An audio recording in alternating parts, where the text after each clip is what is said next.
രാഷ്ട്രീയത്തിന്റെ ജീവിക്കുന്ന രക്തസാക്ഷി, ഇരകളുടെ പ്രതീകം. ഇതാണ് സദാനന്ദൻ മാസ്റ്റർ. 2016 കേരള നിയമസഭാ തിരഞ്ഞെടുപ്പ് പ്രചാരണ വേളയിൽ ഇന്ത്യൻ പ്രധാനമന്ത്രി നരേന്ദ്രമോദി സദാനന്ദൻ മാസ്റ്ററെ വിശേഷിപ്പിച്ചത് ഇങ്ങനെയാണ്. നിയമസഭയിലേക്ക് മത്സരിച്ചപ്പോൾ മോദി അടക്കം പ്രചാരണത്തിന് വന്ന സദാനന്ദൻ മാസ്റ്ററിലൂടെ BJP ലക്ഷ്യം വയ്ക്കുന്നത് എന്തായിരിക്കും? 1994 RSS കണ്ണൂർ ജില്ലാ സർവകാര്യവാഹക ആയിരിക്കെയാണ് സദാനന്ദൻ മാസ്റ്റർ ആക്രമിക്കപ്പെടുന്നത്. ആക്രമണത്തിൽ ഇരുകാലുകളും മുട്ടിന് താഴെ വെച്ച് നഷ്ടപ്പെട്ടു. ഇപ്പോൾ കൃത്രിമകാലിലാണ് സഞ്ചരിക്കുന്നത്. 3 പതിറ്റാണ്ടുകൾക്കിപ്പുറം അദ്ദേഹത്തിനെ രാജ്യസഭയിലേക്ക് നാമനിർദ്ദേശം ചെയ്യുമ്പോൾ BJPക്ക് വ്യക്തമായ രാഷ്ട്രീയ ലക്ഷ്യങ്ങളുണ്ടെന്ന് ഉറപ്പ്. രാജ്യത്തുടനീളമുള്ള CPM ആക്രമണങ്ങളുടെ പ്രതീകമായി C സദാനന്ദൻ മാസ്റ്ററെ മാറ്റുക എന്ന ലക്ഷ്യത്തോടെയാണ് കേന്ദ്രം അദ്ദേഹത്തെ ഇപ്പോൾ രാജ്യസഭയിലേക്ക് നാമനിർദ്ദേശം ചെയ്തിരിക്കുന്നതെന്നാണ് വിലയിരുത്തൽ.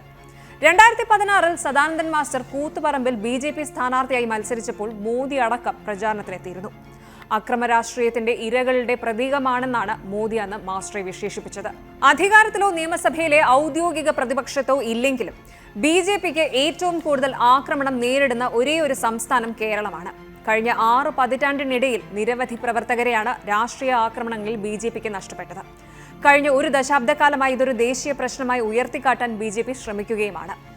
CPM ആക്രമണങ്ങളിൽ ജീവൻ നഷ്ടപ്പെട്ട എല്ലാ ബലിദാനികൾക്കുമുള്ള ആദരവ് എന്ന നിലയ്ക്കുള്ള രാഷ്ട്രീയ നീക്കം കൂടിയാണ് സദാനന്ദൻ മാസ്റ്ററെ രാജ്യസഭയിൽ എത്തിക്കുന്നതിലൂടെ BJP ലക്ഷ്യമിടുന്നത്. കഴിഞ്ഞ 60 വർഷമായി ശാരീരികമായി ആക്രമിക്കപ്പെട്ടിട്ടും സംസ്ഥാനത്ത് പാർട്ടി കെട്ടിപ്പടുക്കുന്നതിനായി അവർ സഹിച്ച വേദനയും ത്യാഗവും അംഗീകരിക്കുന്നതിന് എല്ലാ BJP കേഡർമാർക്കും സംഘപരിവാർ അംഗങ്ങൾക്കുമുള്ള ഒരു സന്ദേശം കൂടിയാണിത്. കമ്മ്യൂണിസ്റ്റ് കുടുംബത്തിൽ ജനിച്ച സദാനന്ദൻ മാസ്റ്റർ കോളേജ് പഠനകാലത്ത് CPMൽ സജീവമായിരുന്നു. മട്ടന്നൂർ ശിവപുരം ഹയർ സെക്കൻഡറി സ്കൂളിലായിരുന്നു അദ്ദേഹത്തിന്റെ സ്കൂൾ വിദ്യാഭ്യാസം. പിന്നീട് മട്ടന്നൂർ പഴശ്ശിരാജ NSS കോളേജിൽ പ്രീ ഡിഗ്രി കോഴ്സ് പൂർത്തിയാക്കി. കൂത്തുപറമ്പ് സെയിന്റ് മാരീസ് കോളേജിൽ നിന്ന് ബിരുദം നേടി. ഗുവാഹത്തിയിലെ ഒരു കോളേജിൽ നിന്ന് B.Ed പൂർത്തിയാക്കിയ ശേഷം കണ്ണൂരിലെ കുഴിക്കൽ LP സ്കൂൾ അധ്യാപകനായി ചേർന്നു. ഇതിനിടെ CPM നേതാക്കളുമായി അദ്ദേഹത്തിന് അഭിപ്രായ വ്യത്യാസങ്ങൾ ഉണ്ടാവുകയും RSS പ്രത്യയശാസ്ത്രത്തിൽ ആകൃഷ്ടനാവുകയും ചെയ്തു. ചില സുഹൃത്തുക്കളോടൊപ്പം ചേർന്ന് CPMന്റെ ശക്തി കേന്ദ്രമായ മട്ടന്നൂരിൽ RSSന്റെ ഒരു യൂണിറ്റ് രൂപീകരിച്ചു. ഇത് CPM നേതാക്കളുടെ കോപത്തിന് കാരണമായി. ആ സമയത്ത് അദ്ദേഹത്തെ കണ്ണൂരിൽ RSSന്റെ ബൗദ്ധിക് പ്രമുഖാക്കി. ജനുവരി 25, 1994 കണ്ണൂർ ജില്ലയിലെ മട്ടന്നൂരിന് സമീപം വെച്ച് CPIM ഗുണ്ടകളുടെ ഒരു സംഘം സദാനന്ദൻ മാസ്റ്റർ സഞ്ചരിച്ചിരുന്ന കാറ് തടഞ്ഞു നിർത്തി. അദ്ദേഹത്തെ പുറത്തേക്ക് വലിച്ചിഴച്ച് ആക്രമിച്ചു. 2 കാലുകളും വെട്ടിമാറ്റി. സദാനന്ദൻ മാസ്റ്റർ വേദന കൊണ്ട് പൊളഞ്ഞപ്പോൾ കൈകാലുകൾ മാറ്റിവയ്ക്കുന്ന ശസ്ത്രക്രിയയ്ക്ക് വിധേയനാകാതിരിക്കാൻ അക്രമികൾ മുറിഞ്ഞ കാലുകൾ റോഡിൽ വെച്ച് തന്നെ നശിപ്പിച്ചു. സദാനന്ദൻ മാസ്റ്റർ തന്റെ സഹോദരിയുടെ വിവാഹത്തിന് ബന്ധുക്കളെ ക്ഷണിക്കാൻ പോകുമ്പോഴാണ് പെരിഞ്ചേരിയിൽ വെച്ച് രാത്രി ആക്രമണമുണ്ടായത്. അന്ന് സദാനന്ദന് 30 വയസ്സായിരുന്നു.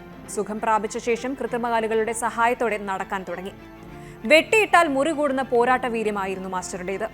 കുഴിക്കൽ LPSൽ 2.5 വർഷം മാത്രമേ അദ്ദേഹം പിന്നെ ജോലി ചെയ്തുള്ളൂ. പിന്നീട് തൃശൂർ ജില്ലയിലെ പേരാമംഗലത്തുള്ള ശ്രീ ദുർഗാവിലാസം ഹയർ സെക്കൻഡറി സ്കൂളിൽ ജോലി കണ്ടെത്താൻ RSS അദ്ദേഹത്തെ സഹായിച്ചു. സ്കൂളിൽ 25 വർഷം സോഷ്യൽ സയൻസ് അധ്യാപകനായി സേവനമനുഷ്ഠിച്ച അദ്ദേഹം 2020 സർവീസിൽ നിന്ന് വിരമിച്ചു. സദാനന്ദൻ മാസ്റ്ററുടെ ജീവിതം ധൈര്യത്തിന്റെയും അതിജീവനത്തിന്റെയും പ്രതീകമെന്നാണ് BJP IT cell convener Amit Malviya പറഞ്ഞത്. ആക്രമണങ്ങൾ നേരിട്ടിട്ടും അദ്ദേഹം RSS പ്രവർത്തകനായി നിലകൊണ്ടു. രാഷ്ട്രീയ അതിക്രമങ്ങളുടെ കേന്ദ്രമായ കൂത്തുപറമ്പിൽ സദാനന്ദൻ മാസ്റ്റർ മത്സരിച്ചത് വലിയ സന്ദേശം നൽകിയെന്നും അദ്ദേഹം കൂട്ടിച്ചേർത്തു. ഉപജീവന മാർഗം നഷ്ടപ്പെട്ട് കൈകളും കാലുകളും നഷ്ടപ്പെട്ട് കഷ്ടപ്പെട്ട് ജീവിതം നയിച്ച അക്രമാസക്തമായ പ്രത്യയശാസ്ത്രത്തിനെതിരെ പല്ലും നഖവും ഉപയോഗിച്ച് പോരാടിയവർക്ക് ഇന്ന് സന്തോഷത്തിന്റെയും ആശ്വാസത്തിന്റെയും ദിവസമാണ്. ലോകമെമ്പാടുമുള്ള മനുഷ്യത്വരഹിതമായ കമ്മ്യൂണിസ്റ്റ് പ്രത്യയശാസ്ത്രത്തിനും അക്രമത്തിനുമെതിരെ ദേശീയവാദ ചെറുത്തുനിൽപ്പിന്റെ പ്രതീകമാണ് സദാനന്ദൻ മാസ്റ്റർ എന്നാണ് BJP ദേശീയ ജനറൽ സെക്രട്ടറി BL സന്തോഷ് പ്രതികരിച്ചത്. പാർട്ടി നൽകിയ ദൗത്യം എളിമയോടെ സ്വീകരിക്കുന്നുവെന്നും പാർട്ടി ഉയർത്തിപ്പിടിക്കുന്ന വീക്ഷിത് ഭാരതത്തിന്റെയും വീക്ഷിത് കേരളത്തിന്റെയും സ്വപ്നം സാക്ഷാത്കരിക്കാൻ കഠിനമായി പരിശ്രമിക്കുമെന്നും സദാനന്ദൻ മാസ്റ്ററും പ്രതികരിച്ചു. രാജ്യസഭയിലേക്കുള്ള അദ്ദേഹത്തിന്റെ നാമനിർദ്ദേശം സവിശേഷമാണ്. കാരണം പൊതുജീവിതത്തിനും അതുപോലെ വിദ്യാഭ്യാസത്തിനും അദ്ദേഹം നൽകിയ സംഭാവനകൾക്കുള്ള അംഗീകാരം മാത്രമല്ല, അദ്ദേഹത്തിന്റെ വ്യക്തിപരമായ പോരാട്ടങ്ങൾക്കുള്ള അംഗീകാരം കൂടിയാണിത്. C സദാനന്ദൻ മാസ്റ്ററെ നാമനിർദ്ദേശം ചെയ്തതോടെ കേരളത്തിൽ നിന്നും നിലവിൽ രാജ്യസഭയിലേക്ക് നാമനിർദ്ദേശം ചെയ്യപ്പെട്ട MP-മാരുടെ എണ്ണം 2 ആയി. രാജ്യാന്തര കായിക താരം PT ഉഷ 2022 നാമനിർദ്ദേശം ചെയ്യപ്പെട്ടിരുന്നു. കേന്ദ്രമന്ത്രി സുരേഷ് ഗോപി ആദ്യം രാജ്യസഭാ അംഗമായതും നാമനിർദ്ദേശത്തിലൂടെയായിരുന്നു.